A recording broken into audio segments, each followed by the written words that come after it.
Hello, future doctors, and welcome to the third lecture of अष्टांग हृदय सूत्र स्थान first chapter आयुष्कामी अध्याय।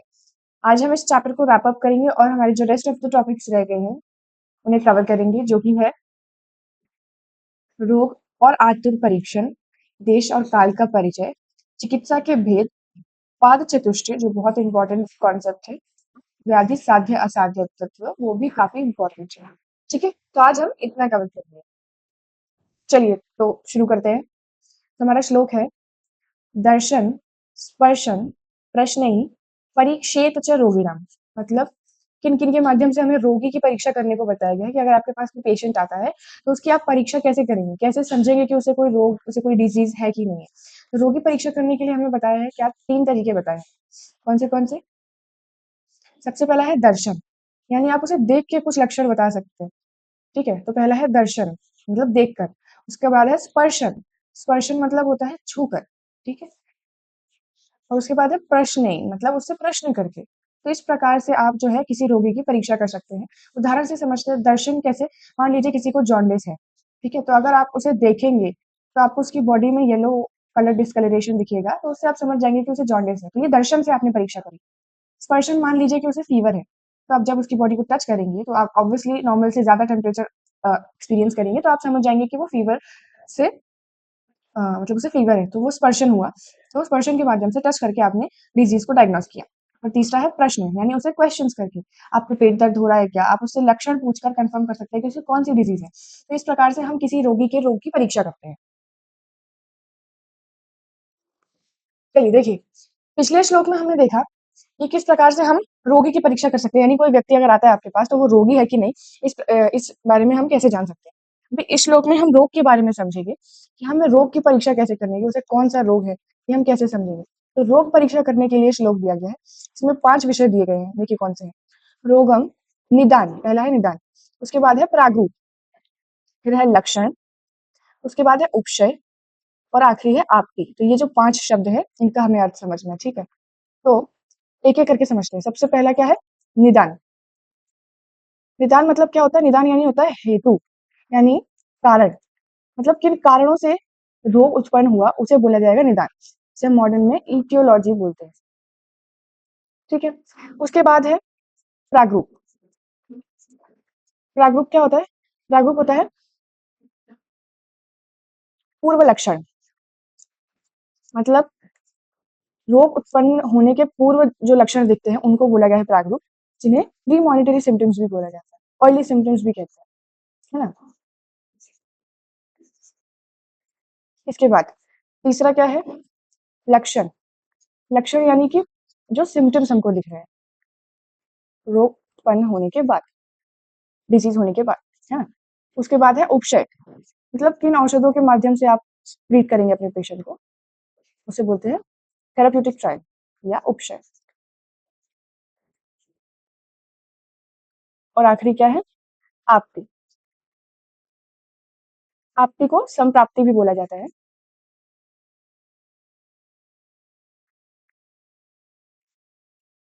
जिसे हम पैथोजेनेसिस भी बोलते हैं। ठीक है, तो अब इसे उदाहरण से समझते हैं कि हम इसे रिलेट कैसे करेंगे। एक एक हमें समझ में आ गया कि निदान मतलब क्या होता है, कारण, किसकी वजह से रोग बना। प्रागरूप यानी कि रोग बनने से पहले कौन से लक्षण दिखेंगे। फिर जब हमें रोग हो गया तो कौन से लक्षण दिखेंगे, फिर हमें किन औषधों से उसे ट्रीट करना है। और आपकी मतलब पूरा फ्लो चार्ट समझते हैं कि किस किस कारण से रोग बना, फिर क्या हुआ, फिर वो शरीर में कैसे दिखा, वो पूरा संप्राप्ति यानी पैथोजेनेसिस कहलाता है। अब उदाहरण समझते हैं। मान लीजिए कि किसी व्यक्ति को खांसी जुकाम है, ठीक है, नॉर्मली जो हमें होता रहता है। तो उसमें निदान यानी हेतु क्या होगा, हो सकता है कि आपने सर्दियों में ठंडे पानी से नहा लिया हो, या बहुत ज्यादा ठंडा खा लिया हो, या हो सकता है कि आपने आइसक्रीम खा ली हो, तो वो क्या हो गए, हेतु हो गए। फिर पूर्व लक्षण क्या दिखेंगे, आपको जुकाम होने से पहले अगर आपने खुद इसे practical day to day life में समझ सकते हैं कि आपने देखा होगा कि थोड़ा सा गले में दर्द होगा, ठीक है, थोड़ी सी हो सकता है छींके आती हो किसी किसी को, तो ये होगा आपके प्रीमॉनिटरी सिम्टम्स। फिर लक्षण दिखेंगे जब आपको प्रॉपर खांसी आएगी, जब आपको छींके भी आएंगी, आपकी नाक भी बहेगी, सर भी दुखेगा, तो ये हो गए आपके मुख्य लक्षण हो गए। ठीक है, उपचार मतलब फिर आप कौन सी औषध लेंगे, आप हो सकता है कि कफ सिरप लें, आप भाप लें, या और भी जो औषधि बताई हैं वो लें, तो वो हो गया उपशय जिससे आपने उसे ठीक किया। फिर संप्राप्ति यानी कैसे पूरा जो डिज़ीज़ है वो हुआ, यानी आपने सबसे पहले खाया, जो भी आपने ठंडा खाया उस वज़ह से शरीर में जो दोष बढ़ा, वो दोष बढ़ के उसने क्या प्रभाव दिखाया, उस वज़ह से आपको खाँसी-जुकाम हुआ। तो ये जो पूरा पैटर्न हमने समझा दैट इज़ कॉल्ड संप्राप्ति, ठीक है? तो इस प्रकार से इन 5 तरीकों से, इन 5 मेथड्स को फ़ॉलो करके हम क्या करते हैं रोग की परीक्षा करते हैं, ठीक है? आगे देखते हैं। भूमि देह प्रभेदेन देशम आहुरिह द्विधाः। अब यहाँ से हम देश आयुर्वेद में कई जगह आप देश शब्द सुनेंगे, तो देश के 2 अर्थ होते हैं, ठीक है? एक होता है भूमि, जो हमें भी पता है, भारत देश यानी भारत देश की भूमि, और एक होता है देह। आयुर्वेद में कई बार देश से अर्थ देह यानी कि हमारा जो मानव शरीर है, उसे भी लिया जाता है, ठीक है? तो इस प्रकार से 2 प्रकार से देश हैं, कौन से? भूमि और देह से भेद। भूमि, देह भेद से 2 प्रकार के देश बताए गए हैं, ठीक है? भूमि यानी क्या हो गया? लैंड। तो देह मतलब क्या हो गया? शरीर, यानी कि बॉडी। तो ये 2 प्रकार के देश बताए। आगे क्या है? जांगलम वात भूयिष्ठम अनुपम तु कफोलवरम साधारणम सममलम त्रिधा भूदेशम आदिशे। देखिए, अभी हमने जब देश पढ़ा, मैं आपको अगर फ्लो चार्ट बना के दूं, तो हमने देश पढ़ा, देश में हमने 2 पढ़े। एक तो हमने पढ़ा भूमि देश, और एक हमने क्या पढ़ा? देह, शरीर। अब भूमि देश को वापस डिवाइड किया है, भूदेश है ना, भूदेश, इसे वापस डिवाइड किया है किससे? 3 प्रकार से। कौन सा है वो देखते हैं। 3 प्रकार से भूमि को डिवाइड किया है। सबसे पहला है जांगल, उसके बाद है आनु, और आखिरी में है साधारण।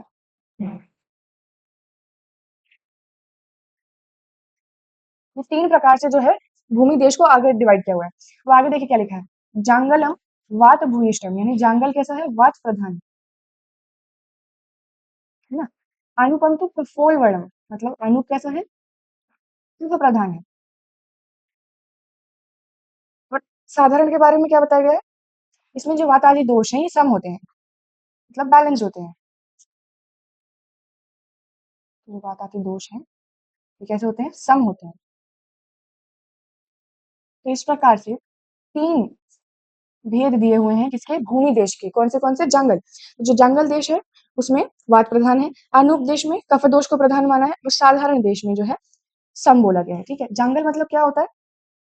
जंगल यानी कि आप समझ सकते हैं जैसे थोड़ा सा लैंड वाला एरिया जो है ना। अनूप यानी कोस्टल एरिया, कोस्टल एरिया मतलब ऐसे सी टाइप्स। साधारण मतलब जो नॉर्मल लैंड है, ठीक है? देखिए अगला श्लोक। क्षण आधि व्याधि अवस्था च कालो भैषज योग, यानी कि काल यानी टाइम। काल यानी क्या? टाइम। तो 2 प्रकार से काल का विभाजन किया हुआ है, या भेद किए हुए हैं। कौन से हैं? एक है क्षण आदि, एक है क्षण आदि लक्षण, जो मतलब कुछ टाइम के लिए ही दिखते हैं, बहुत क्षण के लिए दिखते हैं, ठीक है? और दूसरा है व्याधि अवस्था। ऐसे लक्षण या ऐसी व्याधि जो अवस्था यानी डिफरेंट डिफरेंट स्टेजेस से होके जाती है, उसको बोला गया है व्याधि अवस्था लक्षण। तो इस प्रकार से काल का विभाजन किया हुआ है, ठीक है? इसलिए योगकृत मतलब भेषज योगकृत मतलब कि किस चीज में यूजफुल है वो? ट्रीटमेंट में, औषध प्रयोग में, इस चीज की जानकारी। कौन सी व्याधि है? क्षणिक व्याधि है या लंबे समय तक चलने वाली व्याधि है? ऐसे आगे देखते हैं। शोधनम शमनम च इति समास औषधम द्विधा। समास मतलब, समास मतलब है संक्षिप्त में, ठीक है? तो संक्षिप्त में अगर बताया जाए तो 2 प्रकार की औषधें बोली हैं। ये अनदर क्लासिफिकेशन है, इससे जो हमने पिछले लेक्चर में पढ़ा उससे कंफ्यूज नहीं होना है कि आपने तो बताया था कि शमनम उपनम स्वस्थ हितम वाला, तो वो अलग है। ये एक संक्षिप्त में बताया गया कि 2 प्रकार की औषध होती हैं। एक है शोधन करने वाली। शोधन क्या होता है? शोधन मतलब होता है कि शरीर से दोषों को बाहर निकाल देना एकदम, ठीक है ना? उसे प्यूरिफिकेशन भी बोला गया है, मतलब शरीर से जो बढ़े हुए दोष हैं एकदम मतलब पूरे खत्म नहीं करने, लेकिन जो एक्सेस बढ़ा हुआ दोष है उसको बाहर निकाल देना इस शोधन। और शमन मतलब कि उन्हीं दोषों को वहीं उनके स्थान पे दबा देना, ठीक है? That is specification. एक हुआ बाहर निकाल देना जो बड़े हुए दोष हैं, और एक हुआ कि उनको वहीं उनके स्थान दबा देना। तो इस प्रकार से 2 प्रकार की औषधें हैं, एक जो दोषों को बाहर निकाल देती हैं और एक जो उनको वहीं पे दबा देती हैं। आगे क्या है, फिर इसके बाद ना शरीर में जो दोष हैं, 3 जो दोष हैं, उन तीनों दोषों की परम औषध बताई गई है कि कौन-सी जो तीनों दोषों की औषध बताई गई है कि कौन-सी जो है उनके लिए एकदम बेस्ट है, सबसे श्रेष्ठ कौन-सी है, जो अगर ये दोष बढ़े हुए हैं तो आपने कौन-सी औषध का प्रयोग करना है। तो शरीर जानम दोषाणाम यानी जो शरीर के दोष हैं, शरीर जानम दोषाणाम क्रम से, क्रम में मतलब क्रम से, परम औषधम यहाँ क्रम क्या होता है? वात, पित्त और कफ ये हमारा क्रम है। इस क्रम से परम औषध कौन-सी है? बस्ति विरेको वमनम। वात दोष में अगर बढ़ा हुआ है तो हमें क्या करना होता है? बस्ती करनी होती है। बस्ती इज़ अ प्रोसीजर, ठीक है? पित्त अगर बढ़ा हुआ है तो क्या करना है आपको? विरेचन करना है। ये सब प्रोसीजर्स हैं जो आप आगे पढ़ेंगे, पंचकर्म में इन्वॉल्व होते हैं। तो बस्ती करनी है जब वात बढ़ा हुआ है, विरेचन देना है जब पित्त बढ़ा हुआ है, अगर कफ बढ़ा हुआ है तो वमन देना है, यानी वॉमिटिंग करानी है, ठीक है? मतलब वमन में बेसिकली ऊर्ध्व भाग से जो है बड़े हुए दोष बाहर आते हैं और बस्ती और विरेचन में अधो भाग से बाहर। तब औषध कौन सी है? बस्ती में हमें तेल उपयोग में लेना है, ठीक है? पित्त में, विरेचन में हमें घृत यूज करना है और कफ के वमन के लिए हमें मधु यानी शहद, घी, ऑयल और हनी इनका हमें यूज करना है जब हमें ये प्रोसीजर्स फॉलो करनी है इन दोषों का शमन करने के लिए या इनको बाहर निकालने के लिए, मतलब शमन नहीं शोधन करने के लिए हम कहेंगे हमें इन औषधों का यूज करना है। ये परम औषध बोली गई है, यानी परम औषध मतलब क्या है? सबसे श्रेष्ठ है, ठीक है? अगला देखते हैं, धी धैर्य आत्मादि विज्ञानम मनोदोषौषधम परम।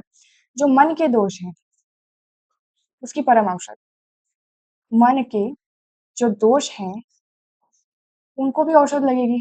ये तो हमने शरीर के दोषों के लिए औषध देख ली, तो मन के जो दोष हैं कौन से जो दोष हैं? एक है रज और एक है तम। इन जो दो दोष हैं इनके लिए कौन सी औषध बताई गई है? घी और धैर्य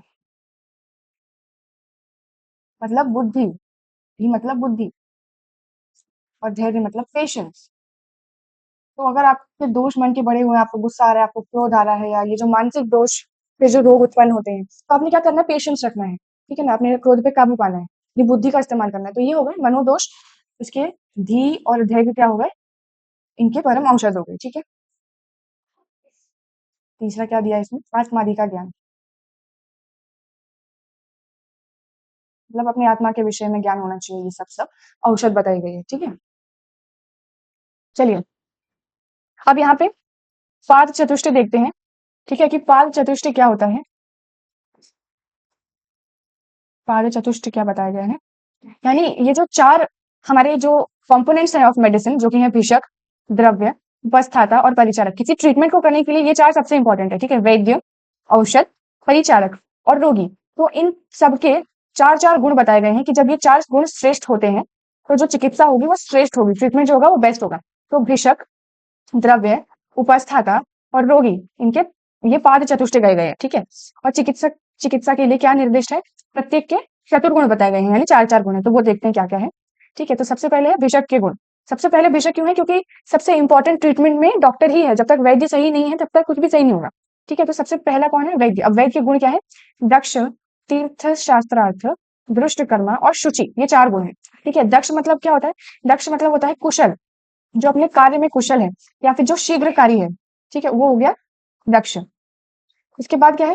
इसके बाद है शास्त्रज्ञ, यानी जिसे शास्त्र ज्ञान है, जिसने गुरु के द्वारा शास्त्र के ज्ञान को अच्छे से समझा है, पढ़ा है, ठीक है ना? ज्ञान अर्जित किया है, उसको बोला गया है शास्त्रज्ञ। दृष्ट कर्मा यानी अनुभवी, जिसे प्रैक्टिकल नॉलेज है, ठीक है ना?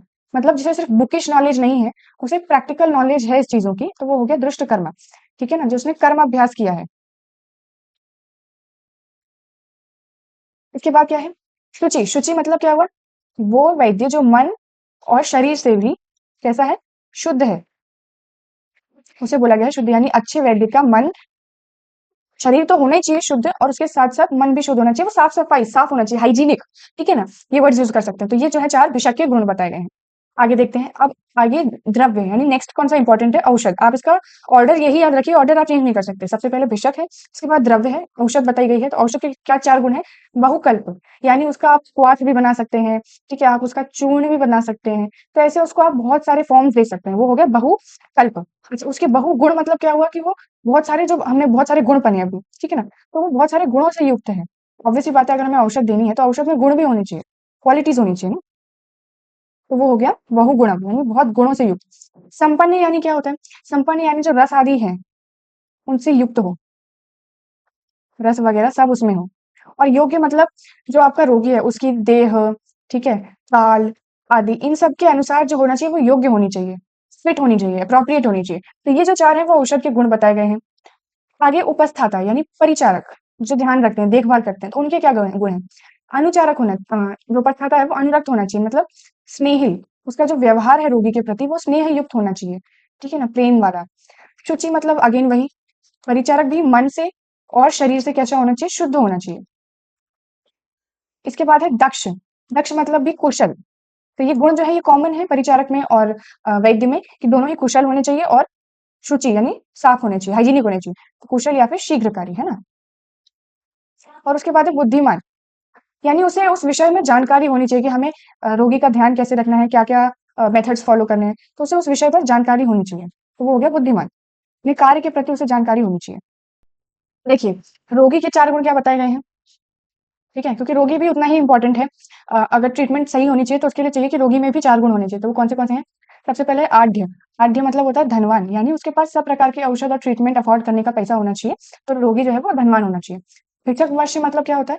मतलब वैद्य की बात मानने वाला, यानी वैद्य की आज्ञा का पालन करने वाला। जैसा बोल रहा है वैद्य वैसे ही सब प्रोसीजर फॉलो करना, तो वैद्य की आज्ञा मानने वाला। ज्ञापक मतलब क्या होना चाहिए? उसे अपनी रोग की स्थिति के बारे में ज्ञान होना चाहिए, कि उसका जो रोग है वो कैसा है, क्या वो साध्य है, असाध्य है, क्या-क्या करना है उसमें। तो वो रोग की स्थिति से अनभिज्ञ नहीं होना चाहिए, उसे पता होना चाहिए कि रोग क्या है, क्या नहीं। और सत्ववान मतलब सत्य बोलने वाला, यानी अपनी कंडीशन के बारे में सत्य बताए, ठीक है? ऐसे झूठ-झूठ कुछ भी ना बता दे, तो सत्य बोलने वाला होना चाहिए। तो ये जो है 4 गुण हो गए किसके? रोगी के। तो इस प्रकार से पारस चतुष्टय में चारों के गुण बताए हैं 4-4, और ये बहुत इंपॉर्टेंट है, तो इसे आपको अच्छे से पढ़ना है। देखिए, अब यहाँ से व्याधि के भेद बताए गए हैं, यानी कोई भी डिजीज जो है उसके टाइप्स बताए गए हैं। तो डिजीज 2 टाइप की होती हैं। एक होती है साध्य व्याधि और एक होती है असाध्य व्याधि, है ना? तो जो साध्य व्याधि है वो कौन सी है? क्यूरेबल डिजीजेस, मतलब जिनका ट्रीटमेंट पॉसिबल है, जिन्हें हम ट्रीट कर सकते हैं। और असाध्य असाध्य कौन सी होंगी? इनक्यूरेबल, जिन्हें आप ट्रीट नहीं कर सकते, ठीक है ना। तो ये अगेन 2 टाइप में डिवाइडेड है। साध्य कौन सी होगी? सुसाध्य। तो साध्य असाध्य इति व्याधि द्विधा, सौ तु पुनर्द्विधा, यानी उसके पुनः 2 भेद है। कौन से? सुख साध्य, कुच्छ साध्य, याप्य और अनुक्रम। तो सुख साध्य, फिर उसके बाद है कृच्छ साध्य, ये साध्य के भेद हो गए। सुख साध्य कौन सी होगी? जो इजीली ट्रीटेबल है, ठीक है ना, आराम से औषधों से ट्रीटेबल है। कृच्छ साध्य मतलब क्या है? जो थोड़ी सी डिफिकल्ट इन ट्रीटमेंट है, ट्रीट होती है, ठीक होती है, लेकिन थोड़ा सी डिफिकल्ट है, पेनफुल है। कुछ साध्य मतलब पेनफुल होता है, ठीक है। असाध्य के 2 भेद हैं, जिन्हें ट्रीट तो आप कर ही नहीं सकते। पर याप्य में क्या होता है कि थोड़ी सी मेडिसिन वगैरह देके आप लाइफ स्पैन एक्सपेंड कर सकते हैं ना। और अनुक्रम मतलब कुछ नहीं हो सकता है, अब उस रोगी को त्यागना पड़ता है, तो वो हो गया अनुक्रम, ठीक है। तो इस प्रकार से अ, व्याधि का डिवीजन किया हुआ है। अब हम साध्य रोग के लक्षण देखेंगे, कि जो सुख साध्य रोग है, सुख साध्य रोग है, उनके क्या-क्या लक्षण हमें देखने को मिलते हैं। तो सबसे पहले देखिए क्या है, सर्व औषध क्षमे देहे, यानी जो उनकी देह है वो कैसी होनी चाहिए? सभी औषधों को ग्रहण करने योग्य होनी चाहिए, मतलब उन्हें एक्सेप्ट करती है बॉडी ऐसी, तो सभी औषध को ग्रहण करने योग्य होनी चाहिए, ठीक है। सभी औषधों को ग्रहण करे, एक्सेप्ट करे। उसके बाद क्या है? यून, यून मतलब क्या होता है? यंग, ठीक है। उसके बाद है पुंस, पुंस मतलब पुरुष, तो उसकी बॉडी पुरुष की होनी चाहिए, ठीक है। फिर है जितात्मन, जितात्मन मतलब क्या होता है?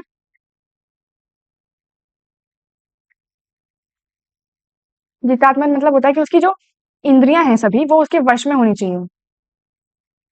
कैसी होनी चाहिए? वश में होनी चाहिए, मतलब उस पर सेल्फ कंट्रोल होना चाहिए, कि अगर डॉक्टर ने बोला है कि ये चीज नहीं करनी है तो नहीं करनी है, वो कंट्रोल होना चाहिए खुद पे।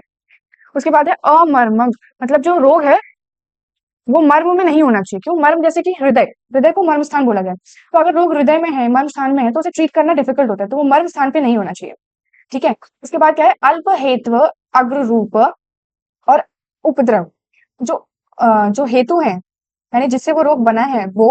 उसके बाद प्रग्रुप, मतलब जो पूर्व लक्षण है वो कैसे होने चाहिए? अल्प होने चाहिए, क्योंकि अल्प होंगे तो इजीली ट्रीटेबल होंगे, ठीक है ना। उसके बाद है अनुपद्रव, मतलब उपद्रव रहित होने चाहिए, उनमें उपद्रव नहीं होने चाहिए। कॉम्प्लिकेशंस, उपद्रव क्या होता है? कॉम्प्लिकेशंस नहीं होनी चाहिए।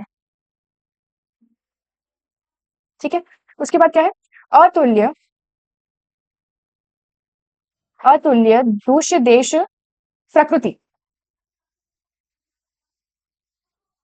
दूष्य देश प्रकृति क्या होनी चाहिए? अतुल्य होनी चाहिए। मतलब जो रोग है वो समान दोष का नहीं होना चाहिए। कैसा उदाहरण समझते हैं?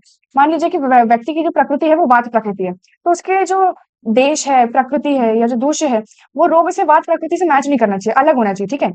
पाद संपत्ति मतलब क्या है? जो अभी हमने पाद चतुष्ट पढ़े ना, पाद चतुष्ट वो होने चाहिए।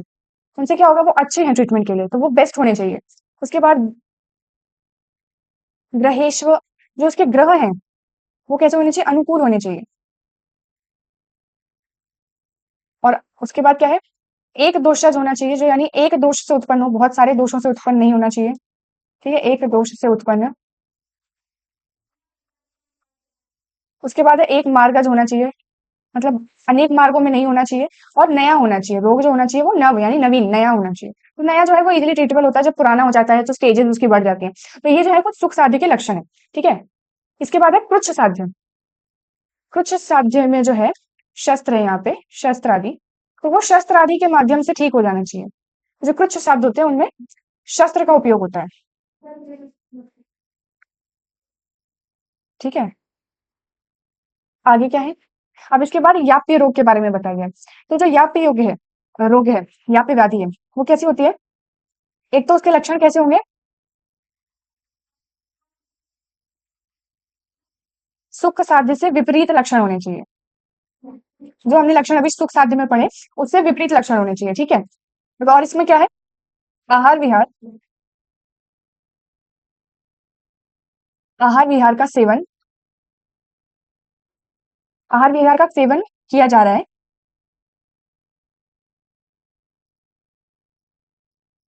ठीक है? तो ऐसी व्याधि को क्या बोलेंगे? याप्य। मतलब जब तक औषध लिया जा रहा है, आहार विहार का सेवन किया जा रहा है, ठीक है ना, तब तक वो ठीक है। तब तक मतलब उसकी लाइफ टाइम चल रही है, पर ऐसा नहीं है कि क्योर हो गया है, लेकिन ये है कि आहार विहार का सेवन हो रहा है। ठीक है? और अनुक्रम में क्या होगा? देखिए, जिसको औत्सुक्य, ठीक है, मोह, अरति मतलब रेस्टलेसनेस, एंजाइटी, ऐसा सब हो रहा है। ठीक है ना? और उसमें अरिष्ट लक्षण दिख रहे हैं। अरिष्ट लक्षण मतलब क्या होता है? अरिष्ट लक्षणों का अर्थ होता है मृत्यु सूचक लक्षण। ठीक है ना? मतलब व्यक्ति को खुद भी मृत्यु सूचक लक्षण दिखने लगते हैं कि हाँ, अब जो है ट्रीटमेंट नहीं किया जा सकता, अब कुछ नहीं किया जा सकता। उसको बोला जाता है अरिष्ट लक्षण। ठीक है? तो जिसमें अरिष्ट लक्षण दिख रहे हैं, तो ऐसे नाश मतलब इंद्रियों का नाश हो चुका है। तो ऐसे व्यक्ति या ऐसे रोगी को त्यागना होता है। मतलब अनुक्रम कहा गया, मतलब उसका उपक्रम नहीं किया जा सकता। उपक्रम यानी क्या होता है? चिकित्सा। यानी ऐसे रोगी की चिकित्सा नहीं करनी है जिसमें आपको अरिष्ट लक्षण दिख रहे हैं। ठीक है ना? रोगी में रेस्टलेसनेस दिख रही है और उसको इंद्रियां जो है उसकी वो नाश हो चुका है, मतलब सेंस ऑर्गन्स काम नहीं कर रहे हैं। तो ऐसी जो व्याधि है उसको चिकित्सा नहीं करनी है। ठीक है? ये हो गया अनुक्रम। तो इस प्रकार से चार प्रकार से डिवीजन किया है व्याधियों का। एक है सुख साध्य, एक है कृच्छ साध्य, एक है अ, याप्य और एक है अनुक्रम। ठीक है? अब इसके बाद में त्याज्य रोगी कौन-कौन बताया गया? त्याज्य मतलब क्या होता है? त्यागने योग्य, यानी वैद्य होने के नाते आपको उन्हें नहीं देखना है, आपको उनका ट्रीटमेंट नहीं करना है, उन्हें त्यागना है। ठीक है ना? तो ऐसे कौन है? जो डॉक्टर से ही भेद करते हैं, मतलब डॉक्टर से ही लड़ रहे हैं, बात नहीं मान रहे हैं। ठीक है? तो जो भिषक और राजा इनसे द्वेष करने वाला व्यक्ति है, उसकी ट्रीटमेंट आपको नहीं करनी है। ठीक है?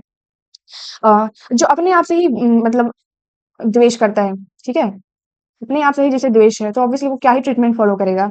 उसके अलावा जो अन्य कार्यों में व्यस्त है, ठीक है? या फिर क्रोधी है, क्रोध बहुत ज़्यादा है, तो ये कुछ लक्षण बताए गए हैं कि किसे त्यागना है। ठीक है? देखो, हीन उपकरण, जिसके पास उपकरण नहीं है, ठीक है ना? उसके बाद द्वेषम और विषम, तो इन सब लक्षणों वालों को चंड, शोकातुर यानी जो शोक से पीड़ित है, मतलब दुखी है, ठीक है? भीरु मतलब जो डरपोक है, भीरु मतलब होता है डरपोक। तो जो डरपोक है, तो ऐसे व्यक्तियों को आपको ट्रीटमेंट नहीं करना है। ठीक है? तो ये हो गया हमारा।